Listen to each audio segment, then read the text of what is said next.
We're going to explore biblical archaeology. We call it digging up the truth. We'll talk about the stones that cry out.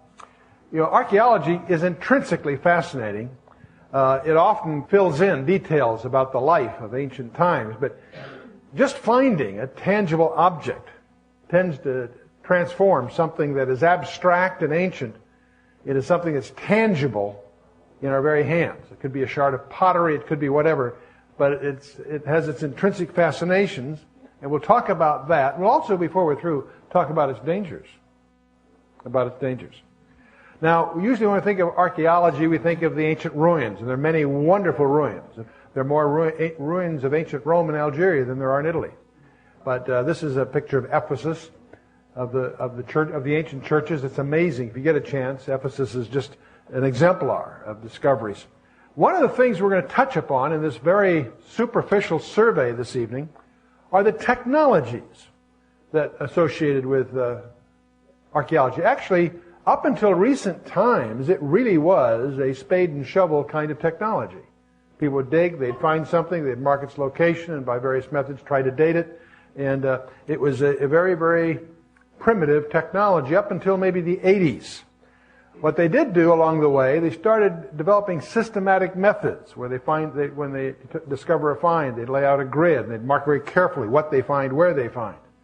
There's also a huge technology behind pottery. With a piece of pottery, they can learn a great deal today because of just the history of finds of pottery. And so, relax, we're not going to get into that tonight. But we are going to talk about the advanced technologies. You know, Chuck Smith and I had the privilege of participating with Lambert Dolphin, introducing into the archaeological community in Israel in 1981 a number of advanced technologies, including ground-penetrating radar. It turns out it surprises many people to discover that the right kind of equipment on a small cart can actually penetrate the ground by maybe 10 meters or more. Not a big deal if the conditions are right, but it does tell you where to dig, what you might find. It's a very useful technique. There's also microgravity sensors, little sensors that can sense the difference in gravity, which reveals the possibility of a subterranean structure in places like the Temple Mount and elsewhere. And one of the most illuminating technologies is infrared scanning or thermographic recording. We'll show you a few examples and some suggestive evidences and some surprises before the evening's over. We'll also explore another technology. Just a few years ago, they've developed a scanning laser microscope that can actually discern between 20 different layers a millionth of a meter apart. They can tell the layers of ink. They can even tell the angle of the stylus on a papyrus when it was written. It's amazing what some of this technology. And of course, there's even discussions, at least, that DNA is going to have a play in a technology in some spooky ways. But one of the things that you've all seen, I'm sure, is pictures of cuneiform tablets. And in the 19th century, tens of thousands of these tablets were found in many sites all through Mesopotamia. And relax, we're not going to catalog those tonight and drag you through all of those, but recognize that libraries of tens of thousands of tablets were found with all kinds of things. What was needed, though, was a way to decipher them, because they represent a language of a culture that's no longer around. And that is an incredible challenge. That's a field called paracryptology, trying to unravel the language of a lost culture. Now, one of the great discoveries, there's a number of discoveries that are really worth examining because they have such incredible leverage and impact on our whole life. One is Behistun Mountain in Iran. It actually is a mountain that's about 1,700 feet high, but 400 feet above the valley floor, there's an inscription. Quite an elaborate description, and I won't go through all of that, but it was done by Darius I in 516 BC, celebrating some of his exploits. But the important thing is that Sir Henry Rawlinson, in 1835, took the trouble, many years in fact, to take advantage of the inscriptions that just below the carvings, the carvings are about 400 feet above the valley floor. There's about a 1-foot ledge there. And he put up ladders and spent several years making impressions. And what's exciting about the inscriptions, they're written in 3 languages, in Persian, Elamite, and Babylonian cuneiform. And because it's written in multiple languages, it gives you something to work with to start unscrambling those. And of course, it's thanks to him and the Behistun Mountain discoveries, after many years, they were able to decipher cuneiform writing, and that began to open up to our knowledge these tens of thousands of cuneiform tablets that have been accumulated, and still are, from these ancient finds. There's a similar kind of find in 1799. Napoleon was in Egypt, and one of his officers found the Rosetta Stone. Rosetta simply being the town near which they found it, which is on the west edge of the delta, the Nile Delta in Egypt. And this is quite a rock. It is about 4 feet high and about 2.5 feet wide and about a foot thick. You can actually, we just got back from a visit to the British Museum, my wife and I, a few weeks ago, and had a chance to refresh ourselves. We'd seen it before, but it was interesting because we knew we were going to be doing this presentation to actually examine the famous Rosetta Stone. Again, one of the reasons it became so valuable is that it's written in 3 languages. It was written in hieroglyphic, which has always fascinated people, some kind of mysterious priestly writing with much folklore behind it. There's a later, about 800 BC, there was a Demotic. It's a sort of a shorthand version of hieroglyphic. And then Greek. And Greek, of course, was well known. Jacques-François Champollion spent most of his life studying multiple languages. I think at the age of 16, he was fluent in 8 of the ancient languages, in addition to Greek and Latin and the rest. He became a very great expert in Egyptology. And there are many people that attacked the Rosetta Stone with rather fanciful notions. He was the one that discovered that the hieroglyphics were sometimes phonetic, sometimes structural, and sometimes pictures.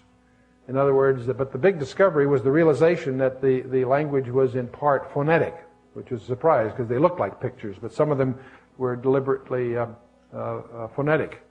There's about 3 signs that represent the sound mu for cat, and then there's a picture of a cat.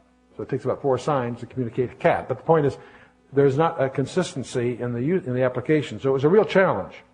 It was many, many years before it finally settled down. But the Rosetta Stone, thanks to Champollion, is now the key to the understanding hieroglyphics. Now, as we look through archaeology, some of the fascinating finds that you'll read about in any good handbook on archaeology are the records for what we sometimes call prehistory, from the first 11 chapters, book of Genesis. There are all kinds of cuneiform records of the creation sagas, what's in the Ashurbanipal library, which had tens of thousands. They found actually 7 tablets that chronicle the creation in terms that are surprisingly, not precisely, but closely parallel to the Genesis record.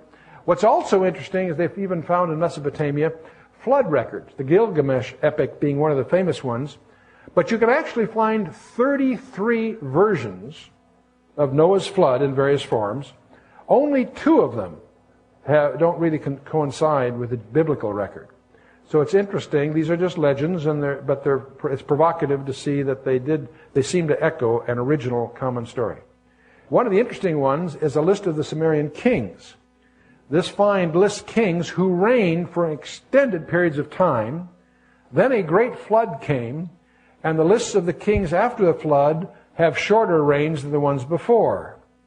Now, there's lots of scholastic debate about exactly how long those periods of time are, but the provocative thing is the ones before the flood lived very, very long times, and the ones after the flood shorter. So that is, of course, the pattern that we find in the Genesis record. We could go through all kinds of archaeological finds that seem to confirm our understanding from the Scripture. There was a campaign into Israel by Pharaoh Shishak in 1 Kings 14. We find that same campaign recorded on the walls of the temple of Amun in Thebes, Egypt. The revolt of Moab against Israel, recorded in 1 Kings 1, we find recorded on the Messher inscription, a famous inscription.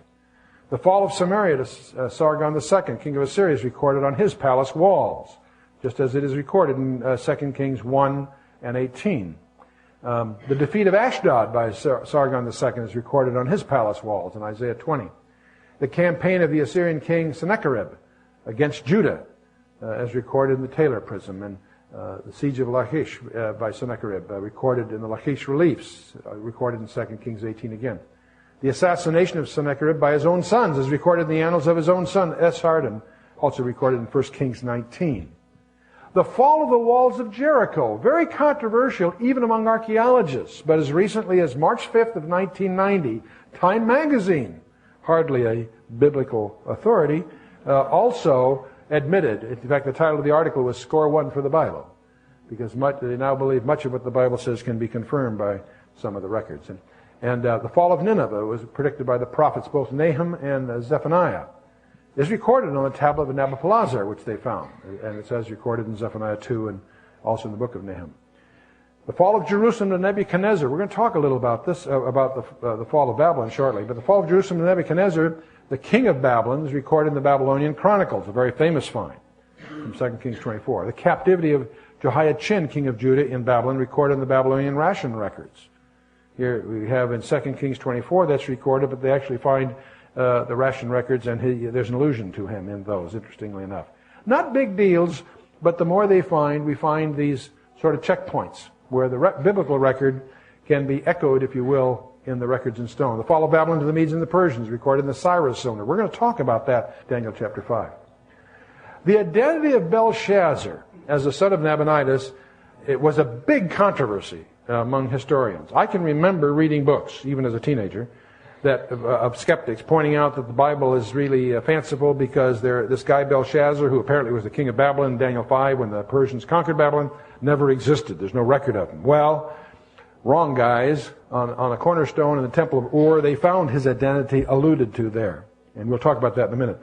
The freeing of the captives in Babylon by Cyrus the Great is recorded on the Cyrus cylinder. And it's also Ezra 1. Cyrus is an interesting guy. We'll pause here and look a little more in depth. Cyrus was part Mede and part Persian. His father was Persian, Cambyses I, and Cyrus's mother, Mandane, was a daughter of Astyages, the king of Media.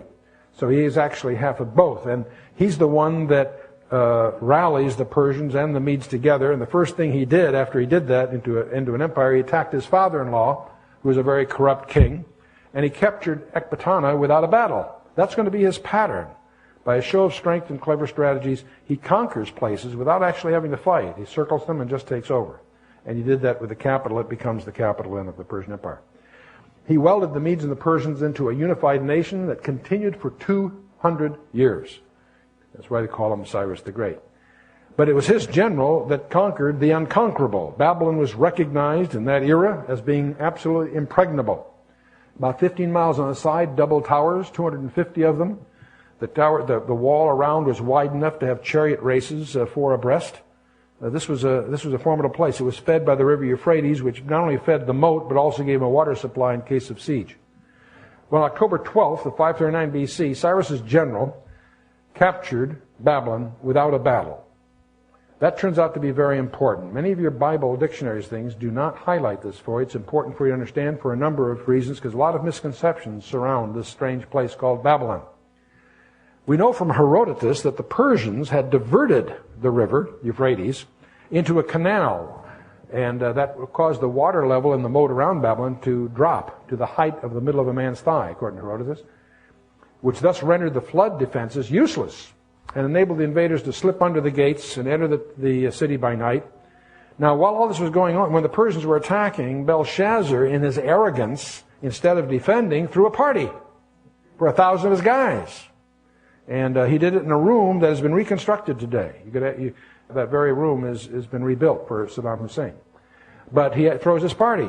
And in Daniel 5, you have this very colorful scene where they're throwing this party. And he also decides to go across the street to the north. There's a museum where his grandfather, Nebuchadnezzar, had stored the temple vessels that were taken 70 years earlier. He took the temple vessels in to use in the party.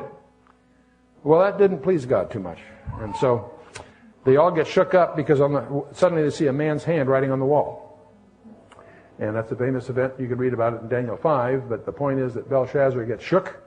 And what's going on from other records is that meanwhile, while that's all happening, the Persians had taken over the city. We have records that indicate that the residents in Babylon didn't even know it for 3 days. They just took over. They slipped under and took around. There was not a battle. That's a very key point, by the way. But it's a few days later that Cyrus makes his grand entrance. His general, of course, conquered the city, but he makes his grand entrance, and when he enters, according to the Josephus in Antiquities, when Cyrus made his entrance, Daniel is the guy that presents him with an ancient scroll of Isaiah, which contained a personal letter addressing Cyrus by his personal name. And Isaiah had died 150 years earlier, by the way. So this is here's the letter that Daniel shows Cyrus. Thus, speaking of God, thus saith to the deep, be dry, and I will dry up thy rivers. And that saith of Cyrus, he is my shepherd, and shall perform all my pleasure, even saying to Jerusalem, thou shalt be built, and to thy temple thy foundation shall be laid. Jerusalem and the temple were about 200 miles to the west in rubble. But God is predicting that Cyrus, you're going, and calls him by name, you're going to let my people go back and do all this. And thus saith the Lord to his anointed, strange term in the Old Testament of a Gentile king. It saith the Lord to his anointed, to Cyrus, whose right hand I have holden, to subdue nations before him. And I will loose the loins of kings, to open before him the two-leaved gates, and the gates shall not be shut.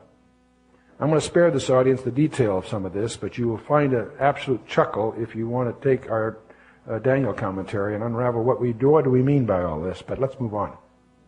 The letter to Cyrus, I will go before thee, God says, and make the crooked places straight. I will break in pieces the gates of brass and cut in sunder the bars of iron. I will give thee the treasures of darkness and the hidden riches of secret places, that thou mayest know that I, the Lord, which called thee by thy name, am the God of Israel. For Jacob my servant's sake and Israel mine elect, I have even called thee by thy name. I have surnamed thee, though thou hast not known me. Can you imagine being Cyrus, reading this letter that was in this ancient scroll that was written long before you were born, calling you by name and highlighting your career here? I am the Lord, and there is none else. There is no God beside me. I girded thee, though thou hast not known me. Well, history records that Cyrus was impressed. And he not only frees the captives that he's just taken over, the Hebrews that are among the Babylonians that he's conquered, he even gives them financial incentives to go home and build their temple. He was impressed, and he freed the captives, gave them incentives. And thus, according to Ezra, thus saith Cyrus the king of Persia, the Lord God of heaven hath given me all the kingdoms of the earth, and he hath charged me to build him a house at Jerusalem, which is in Judea. Who is there among you of all his people? His God be with him, and let him go up to Jerusalem, which is in Judah, and build the house of the Lord God of Israel. He is the God which is in Jerusalem. Well, if you go to the British Museum today, and I visited many times, but was never available for some reason because they're doing some reconstruction in the various wings, but it is there. It was there 2 weeks ago. There is the Cyrus cylinder. It's about 14 inches long, and I don't know, I guess maybe 8-9 inches in diameter at its widest point. And it's there. You can see it, the actual cylinder. I was hoping that sometimes they sell replicas of things there. They didn't have one of this. I'd love to get my hands on one just for the sake of it. But on this, among other things, it says that he conquered Babylon without any battle. He entered the town sparing any calamity. I returned the sacred cities on the other side of the Tigris, the sanctuaries of which have been ruins for a long time, and established for them permanent sanctuaries. I also gathered all their former inhabitants and returned them to their habitations, and so on. It goes on. Now this is important because many of your Bible helps say that Babylon was destroyed in 539 BC. Wrong. Don't confuse the fall of Babylon to the Persians at that date with the destruction of Babylon. Because the problem is, what happened was Cyrus made it a secondary capital for 200 years. Alexander the Great comes along and then conquers the Persians. And Alexander makes Babylon his capital. He dies there. After Alexander dies, the four generals divide up the empire. They also build another city which drew the trade routes. So Babylon starts to atrophy. As late as 75 AD, the merchants there were still trying to make a go of it. As late as the 1800s, a German architect by the name of Koldewey was excavating Babylon, and he would be able to hire local residents. Now, why is that so important? Because Isaiah 13 and 14 and Jeremiah 50 and 51 both describe, prophetically, the destruction of Babylon. And the problem is, it's never happened. Not the way they describe. They describe it's going to be destroyed very suddenly. They describe it as a city on the banks of the Euphrates. They describe it as the pride of the Chaldeans' excellency. It's going to be destroyed just like Sodom and Gomorrah. They both make that remark, both Isaiah and Jeremiah. Once it's destroyed, it'll never again be inhabited. Once it's destroyed, They won't ever even reuse the building materials. And it goes on with lots of detail. Now, why is this so important? Well, first of all, no matter how you try, this doesn't fit history. So many people figure, well, it's just symbolic. When you get to the book of Revelation, it talks about Mystery Babylon.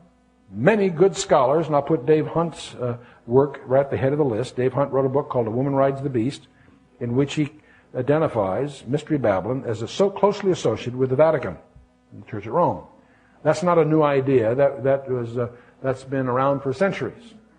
The classic work was done by Alexander Hislop, called the Two Babylons, meaning the literal Babylon of the past and the Babylon of Revelation, tying it to the Catholic Church. Well, Dave Hunt picks up on that, modernizes it, thoroughly documented. If you're of a Catholic background, it's essential you read Dave Hunt's book, A Woman Rides the Beast. It may offend you, but you'll discover it's very well documented. And so while Dave is correct, he also, though, dismisses literal Babylon as relevant. I hold the view, as some do, that both are true. That literal Babylon on the banks of the Euphrates is going to be rebuilt and destroyed as Isaiah and Jeremiah both describe. So that's a big issue, but what's interesting, the cylinder of Cyrus is a key peg in that whole scenario. Understand what the future of Babylon is. Now, Saddam Hussein has started rebuilding it. It's modest at the moment, but from our understanding of prophecy, we believe it's ultimately going to be very, very relevant. Well, let's shift to Discoveries focusing on the New Testament. This is one of my favorite sites. If for no other reason, there's no controversy about it. You can talk about all kinds of other New Testament sites, and they're a matter of opinion or tradition. The Sea of Galilee, I don't know of anyone that argues that that ain't the Sea of Galilee, because it is the Sea of Galilee. And the Sea of Galilee, a few years ago, reached its lowest ebb in a century. And in the mud, they found a boat. Before I get into that, the existence of Jesus, by the way, people say there's no historical record of Jesus. That's nonsense. It's recorded by Josephus, Suetonius, Thallus, Pliny the Younger, the Talmud itself, and Lucian. I can remember Walter Martin was on a radio program with a Jewish skeptic, and he said that there's no record of Jesus. And Walter said, well, what about your Talmud? Is that reliable? The guy looked shocked. The Talmud records that Jesus Christ was the illegitimate son of Mary. So there's a record of his historicity, and the guy didn't have any answer because, Anyway, also the fact that the Jews were forced to leave Rome during the reign of Claudius has been recorded by Suetonius and so forth. But the interesting thing I started to get into is this fishing boat. In 1986, a Roman-era fishing boat was discovered in the Sea of Galilee near Kibbutz Nov-Ganasar. Kibbutz Nov-Ganasar is right near Tiberias, just a little to the north. The Sea of Galilee that year was at its lowest it had been in many, many decades, probably a century. And so in the mud, some people noticed that there seemed to be some timbers. The good news was there's some young people that were very quick to realize what this might mean, and they quickly called some of the experts from the university. They flew in experts from all over the world to examine this. The strange chemistry of the mud has preserved this thing. It's 26 feet long, 7 feet wide. It's made of Lebanese cedar and oak. It since has been radiocarbon dated to about 15 BC plus or minus 85. Now, we're not talking deep ancient thing. This is a couple thousand years. Radiocarbon can be relatively reliable. It's when you get deeper dating that it becomes rather problematic. But so what they did from 1986 to 1995, they had a specially built tank made. They carefully removed this and kept it in the water so it wouldn't just fall apart. And they developed a chemical process by which the waterlogged wood the water would be replaced by wax. And it took virtually a decade for that to take place. So if you visited Galilee from 1980, we were there in 86, 7. We go there every year typically. And but over those years, you could visit. They're building a special museum, but with just this big tank, you couldn't see very clearly what was in it. But in 1995, it was put on display at the Yigal Allon Museum, which is right there at Nov-Ganasar, which happens to be the kibbutz right there. And this is really what you see. It's, as I say, 26 feet long, 7 feet wide. Some people call it the Jesus boat. That's a little fanciful. But it is, apparently, a boat that was used for fishing. And by the way, the construction techniques have been much studied. We've learned a great deal from it, of that period, the Roman period. It was the type of boat that apparently did populate the sea. It was the kind of boat that we do find alluded to in the scriptures. And obviously no one knows whether this particular boat was written by any particular person, but it is a very, very fascinating. And if you go to Nabucodonosor or Tiberias, it's one of those things you will want to see. North of the lake, we find Capernaum, which is much talked about, been much excavated and confirmed. The synagogue that the centurion built, that we find referred to in the book of Luke, is there, reconstructed in part. Along the coast, there is Caesarea. One of the things you do want to visit Caesarea. Realize the Roman capital of Judea was not in Jerusalem; it was on the coast. They had a whole artificial harbor there. They were in Jerusalem in the Gospel period because at the holidays. But the Roman capital and its prisons and the head of the garrisons, all that was down in Caesarea. Just north of Caesarea, there's an aqueduct that brought fresh water to that city. Interestingly enough, you can find, when you go there, you'll find a plaque that commends the performance of the Roman 12th Legion, which built the aqueduct. And you can read that yourself there. Another thing that you can read in Caesarea is a tablet that alludes to Pontius Pilatus. Now, the one that's there is now a replica. The original is in the museum. It was originally something else. They used it in rebuilding of the huge amphitheater there as one of the seats, and someone noticed that it was very, very valuable, obviously. Well, we could go on with these little discoveries. The discoveries that are probably the most profound are the ones that are high leverage. We talked about the Behistun Mountain, which opened up the cuneiform writing. We talked about the Rosetta Stone, which opened up hieroglyphics, if you will. The Dead Sea Scrolls clearly are the front page news, so to speak, in archaeology. In 1947, they discovered these things. Now, near the south end of the Dead Sea, there's an oasis, and right near that oasis, there's a city called Qumran. And up in the hills from Qumran, there are 11 caves. And in those caves, they found, hidden away in jars and so forth, all kinds of scrolls. What's exciting about it in Qumran, they found over 1,100 documents and over 100,000 fragments. And this is unquestionably one of the most exciting discoveries. Originally in 1947, but there's been a lot subsequent because as the years go by, they'd find other things too. But the point is that Dead Sea Scrolls, the Qumran site, people spend their lifetime studying the results of what was found in these areas. There are over 200 copies of the books of the Bible. And every book is not complete, they're just parts of them. But every book of the Bible, except the book of Esther, they've found parts of it. But one of the most exciting aspects of this is they found a complete scroll of the book of Isaiah.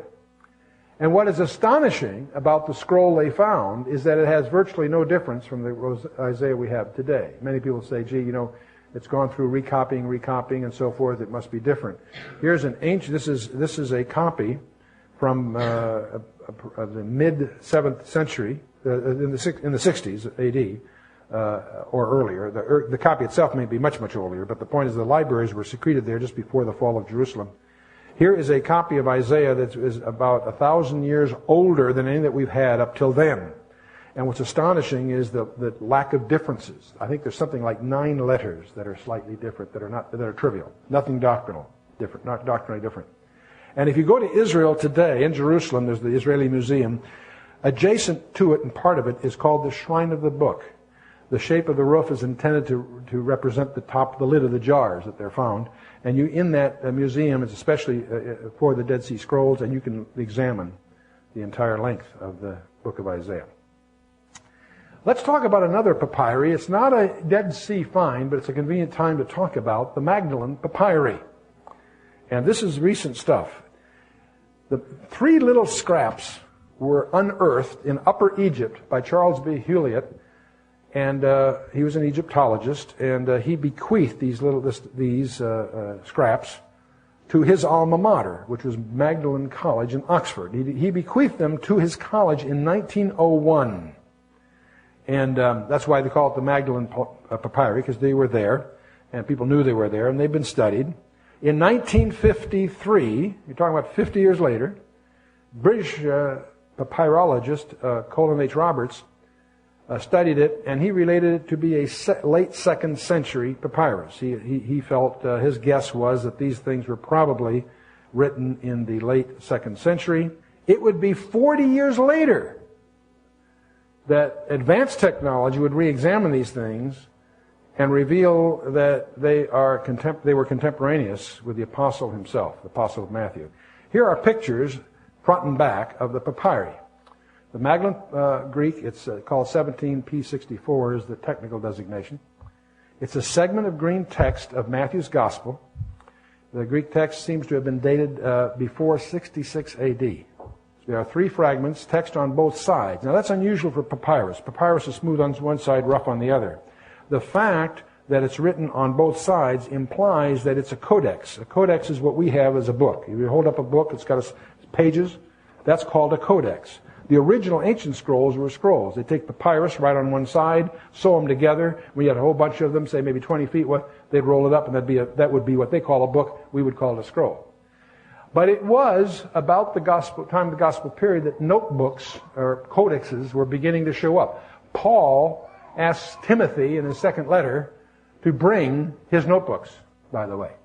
So they were starting to use codexes, a lot handier. And once you put the papyri or vellum is really what most of them were, you would obviously try to write on both sides. And the fact that this is written on both sides implies this was a codex, which is interesting. There's about 24 lines. It's an excerpt of Matthew 26, verses 23 and 31. Now, those of you that have been studying translation stuff, it's interesting. The Greek here corresponds with Textus Receptus, not the Westcott and Hort. I don't want to get off on another thing, but I mentioned that in passing for those of you who know about those controversies. In 1994, advanced technology comes to the rescue.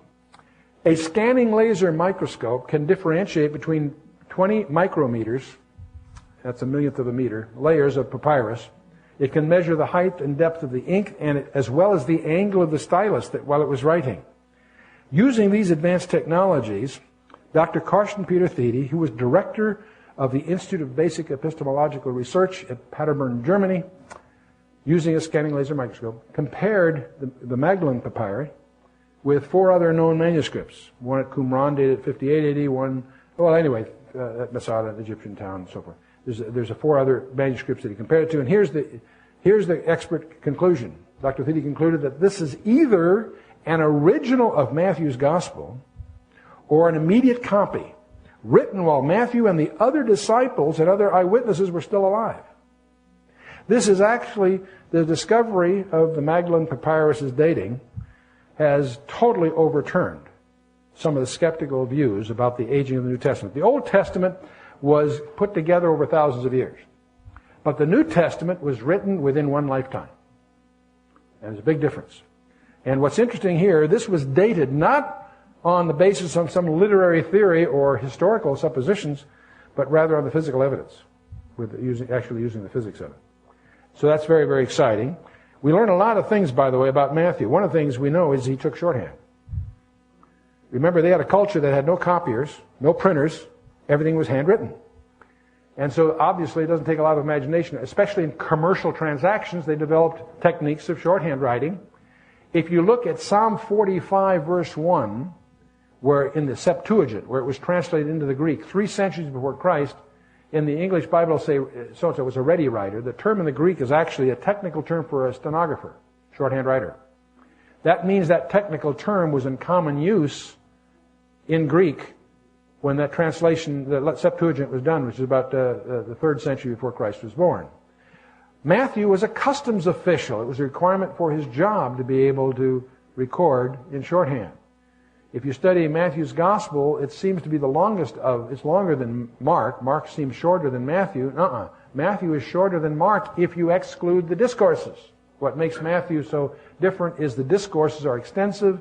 We now believe that he was able to copy down what Christ said verbatim. That was one of his skills. So there's a whole thing about that, and we go into all this in a briefing package called How We Got Our Bible, for those that you really want to get into this stuff. But we've talked about high leverage discoveries, the Behistun Mountain, Rosetta Stone, and Dead Sea Scrolls for the survey. Let's take a look at some of the geographic myths that have been unseated. We are always victims of self-imposed traditions. They used to always believe that Christ was crucified at the site of the Church of the Holy Sepulchre. If you investigate its history, you'll discover it was selected by a mystic with no biblical evidence. In contrast to that, there we've discovered the Garden Tomb. And even though when you go to Israel, they won't present it as the authentic tomb, they'll just say it one probably very like it.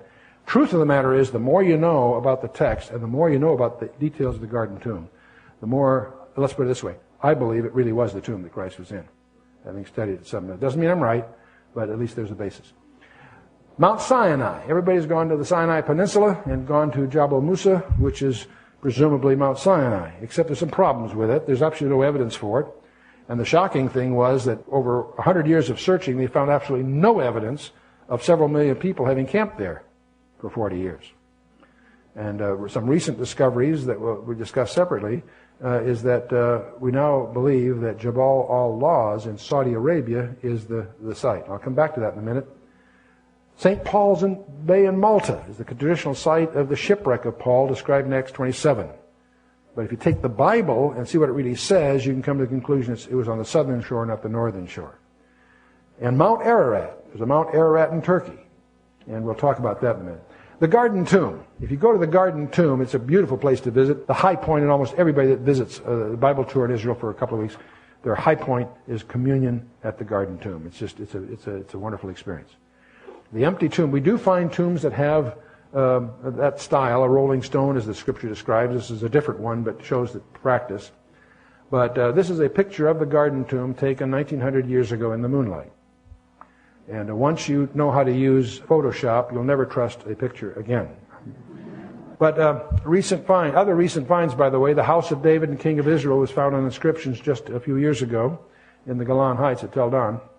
In 1996, a wine jug inscribed with King Herod's name was found at Masada. Not a day goes by. See, the frustrating thing with a briefing like this is that by the time you get home tonight, it will be out of date, because there are things being found every day. And just last year, they found the confirmation that James was the leader of the church in Jerusalem. The Vatican's tried to hush that up, but a couple of the excavators are Messianic Jews. The story leaked out. There are some major challenges. One is the temple to be rebuilt. We know the temple's going to be rebuilt because Jesus talks about it in Matthew 24:15. Paul talks about it in 2 Thessalonians 2:4, and John talks about it in Revelation chapter 11, first two verses. So we don't know when it's going to be built. It has no connection to the rapture or anything like that, despite some people's presumptions. It's going to be built. All we know is that it will be standing at the second coming. In fact, in the middle of that, 3.5 years before the second coming. And these are just modeled reconstructions from the second temple. If you go from the northwest and look southeast, this is an aerial view. You have the Dome of the Rock, which gives Jerusalem, its characteristic skyline. And just to the south of that, you have the Al-Aqsa Mosque. And over here, just to the west of the temple floor, there's a wall, a retaining wall, and a drop in elevation, you have what's called the Western Wall. It used to be called the Wailing Wall, but that's out of date today. You've all seen pictures of that, the temple floor being up here, and then there's a drop. This wall is actually a retaining wall to hold in the Temple Mount. I'll show you a topographic picture of it in a minute. All of us have seen the goings-on at the Western Wall. They have the men's side and the women's side. They're separated by a wall. They always have some bar mitzvahs going on or other celebrations. You go through this opening here. You can also go through a tunnel. It goes along that wall all the way to the Arab Quarter. It's really quite breathtaking. 20 years ago, you could only do that by knowing somebody, a special arrangement. Today, it's been set up so you generally can make arrangements to get through there if you do it in advance. And it's a wonderful time to do that. This is an aerial view which will be useful for our discussions. North is at the top. This rectangular 35 acres is the most precious piece of real estate on the planet Earth. There's the Dome of the Rock. There's the Al-Aqsa Mosque. And right on a line between them is the Al-Qaz Fountain, the famous fountain that the Arabs washed before going into the mosque.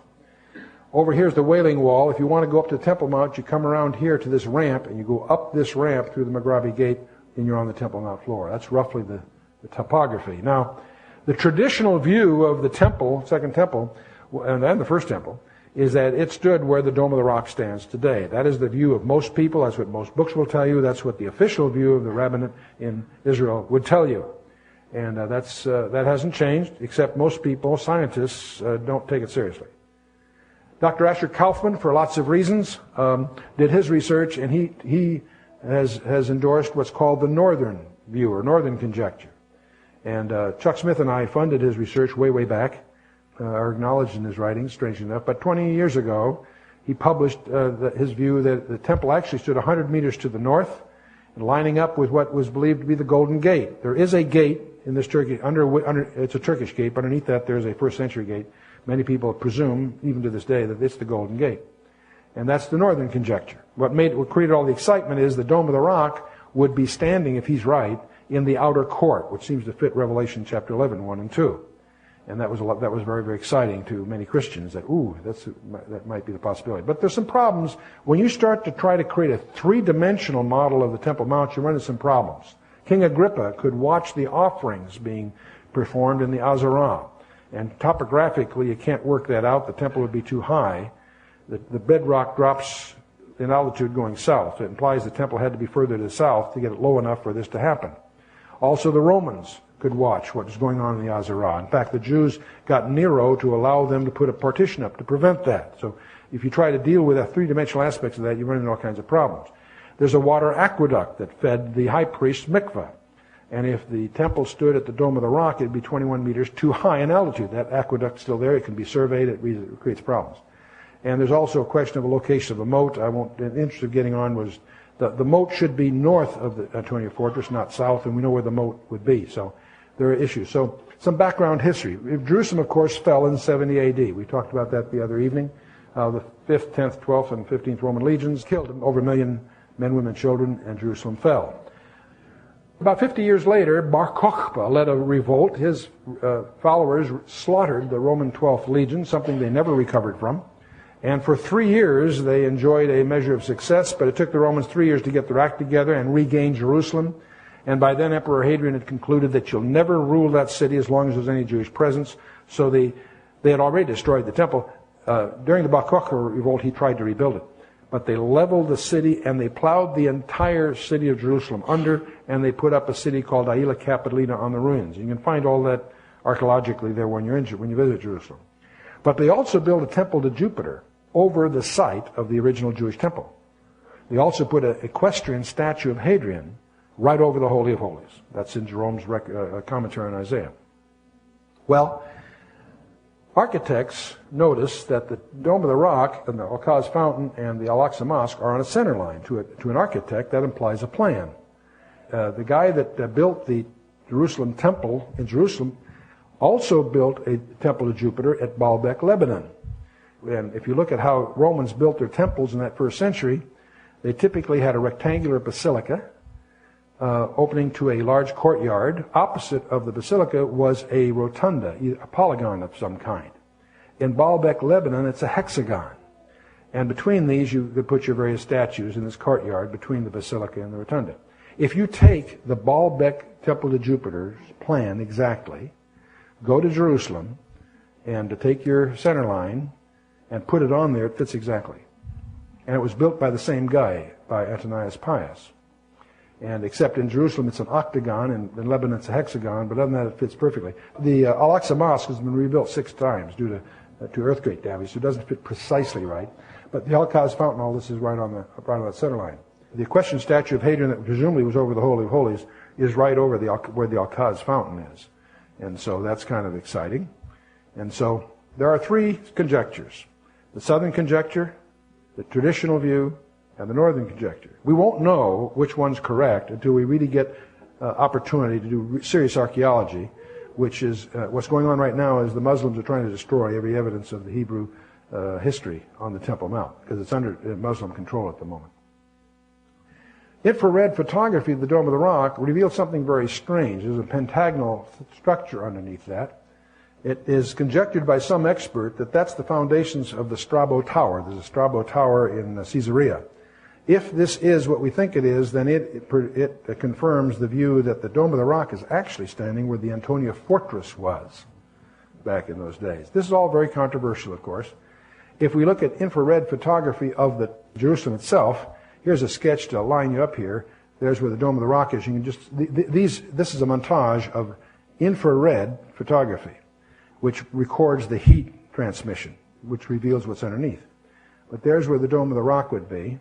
There is the wall, It's interesting that behind this Turkish wall, there's a lot of activity down here at the southern end, which would confirm that view of the temple. Not conclusive, just suggestive, but it does tend to reinforce the southern conjecture. It turns out the bedrock drops fast enough that one proposal, I don't think it'll be taken seriously, and yet it's provocative, you could build the temple today without touching the Temple Mount by building it underneath it, because the bedrock drops far enough that you could put it where it originally stood without even by going in behind the western wall. Will that happen? I don't think so, but it's a provocative thing. We'll just have to wait and see. We have all this summarized in a briefing package called the Coming Temple Update. Mount Sinai is in Arabia. This is a satellite picture of the Sinai Peninsula, as it's called, the Mediterranean Sea near the top, the Gulf of Suez to the left, Gulf of Aqaba, the Red Sea. Jerusalem is up here, in the upper right, in the Dead Sea. Mount Sinai, the traditional site, is about here. And Midian, over here, is Arabia, and this is the northwest corner of Arabia. And Bob Cornuke is one of those that has investigated this, and it's interesting, by using the Bible and following what it says, he's convinced, and many others are, that it's the real Mount Sinai is Jabal al-Lawz. In fact, they've discovered an underwater land bridge across the Gulf of Aqaba. And there's a whole story about that we don't have time to go into here, but I want to alert you that Bob Cornuke, he has published a book on the discoveries. This is a picture of Jabal al-Lawz. See that mountain? It looks like it's in a shadow. Clear sky. There are no clouds there. That mountain is blackened because it's been melted. When you take one of the rocks and break it open, it's granite. It's not volcanic. That heat has been applied from the outside. They found the 12 pillars. They found the altar of the golden calf. There's a whole exciting story that we'll leave for a separate occasion. Noah's Ark, another issue. Where is it, in Turkey or Iran? We know from Genesis 11, 1 and 2, that all the world spoke after the flood one language. And it came to pass as they journeyed from the east that they found a plain, a land of Shinar, and they dwelt there. Well, the land of Shinar, which is Babylon and all that, is right here. If they came from the east, that means Ararat and all of that had to be east. That's Iran, not Iraq. Well, wait a minute. Where is Mount Ararat? Mount Ararat in Turkey, the traditional site, is up here north of Shinar. Using the Bible, you can convince yourself that the real Mount Ararat is somewhere east. And Bob thinks he's found it. There's no evidence of it yet. That's one of his ambitions, is to try to confirm that view. And from what we know from the Scripture, it would not, we don't know yet, but it would not surprise me. All the legends and stories about Mount Ararat don't quite compute, by the way. So that's what makes that exciting. And then there's this issue of the Ark of the Covenant. Everyone wants to know, where is the Ark, and does it have a prophetic role? That's another topic. The Noah's Ark story and the Ark of the Covenant story are stories that we'll reserve for another time, simply because there are some very exciting things going on over the next number of months that may alter our entire view of both the Noah's Ark and also the Ark of the Covenant. Before we leave this topic, though, I want to talk about the dark side of archaeology. All through history, there have been the Holy Grail legends, and many stories about that. There's people who claim they've got splinters from Noah's Ark. There's people that are interested in the Shroud of Turin. How many have heard of the Shroud of Turin here? Okay. Now, by the way, there are many experts to this day that believe the Shroud of Turin is authentic. And that's not the issue. I want to remind you, back in Numbers 21, where Moses was told they had fiery serpents that were attacking the people. And Moses prayed to the Lord, and the Lord told Moses to put a brass serpent on a pole. Everyone that looked to that pole would be healed. And that's kind of a weird solution for the thing, isn't it? Well, the brazen serpent, Numbers 21, verses 4 through 9. You may wonder, what a strange way for God to heal the people he wanted to heal from those dangerous serpents. We understand that better when we get to John chapter 3, because Jesus himself makes reference to the fact that that was a prophetic application to himself. As Moses raised the serpent in the wilderness, so shall the Son of Man be raised up. Now, there are many references to Christ that are idiomatic. Paul in 1 Corinthians 10:4 says the rock that followed in the wilderness was Christ. And you may recall the first time they needed water. God told Moses to strike the rock with his staff. That's in Exodus 17, and he did, and the water came forth and took care of them. And by the way, that spot looks like they found it there at Jabal al-Lawz, incidentally. It's quite a dramatic situation. The second time, it occurs the second time in Numbers 20. And again, they're out of water. They've been wandering now, and they're out of water. Moses goes to God, and God says, speak to the rock and give them water. Well, Moses is really upset with the people. He's angry, and he strikes the rock again. That's not what God told him to do. He told him to speak to the rock, and the water will come. Moses strikes the rock, and water comes. But God says, Moses, it's over. And Moses spent 40 years in Egypt before he left. He spent 40 years on the backside of the desert with Yvonne de Carlo. That goes by. You don't remember the Ten Commandments, Yvonne de Carlo? I'm sorry. I'm getting blank stares. That didn't fly. Okay. Anyway, he spent 40 years in the backside of the desert with married to one of Jethro's daughters. And then he spent 40 years wandering in the wilderness. 120 years he's committed to ruling these unruly people. And because he didn't do it right here, God says, you're not going to enter the promised land. Heavy trip. He misrepresented God to the people. But something very provocative, if he had done what God asked him to do, it would have modeled the first and second comings. Christ is smitten once and only once. He was that rock, according to Paul in 1 Corinthians. See, prophecy is pattern, not just prediction. Very profound point. Genesis 22, Abraham's offering of Isaac. Abraham knew he was acting out prophecy. There's a whole study there. Hosea 11:1, Matthew points out that when Joseph and Mary and the baby come out of Egypt, it's fulfilling prophecy. Out of Egypt I've called my son. You go to Hosea 11:1, there's no way you can bend that around to being messianic. But it was a pattern. So this is the Midrashic school of interpretation of prophecy, which is something we need to study. But the reason I'm getting into this, in 2 Kings 18, King Hezekiah, this is centuries after Moses, many centuries. He's discovering that the people are still worshiping this brazen serpent. That brazen serpent is still around, and it's the authentic brazen serpent. There's apparently no question about it being real. It is the brazen serpent that Moses had back there in Numbers 21. They're worshiping it. And Hezekiah destroys it and calls it Nehushtan, meaning a thing of brass. And there's a lesson here. There's a lesson here. On the one hand, we get excited about these discoveries. There's a danger that we take them too seriously. The Shroud of Turin is more dangerous if it's authentic than if it's a fraud, because we tend to make fetishes of them. Now, by the way, the brazen serpent, I have to mention this, that this whole business of the healing serpent, the day of Moses, gave rise to a Greek legend called Asclepius, the god of healing. And it's interesting how most of you may have seen the serpents on a pole as a symbol of medicine. See, whoever did that didn't do their homework. Because Asclepius is a single serpent on a pole. Many nurse groups have that as a sign. But when you see a doctor and he has the two serpents, that's called the caduceus. That's actually the symbol of Hermes, the god of commerce. I just thought I'd point that out. Okay. So that concludes a quick survey of archaeology.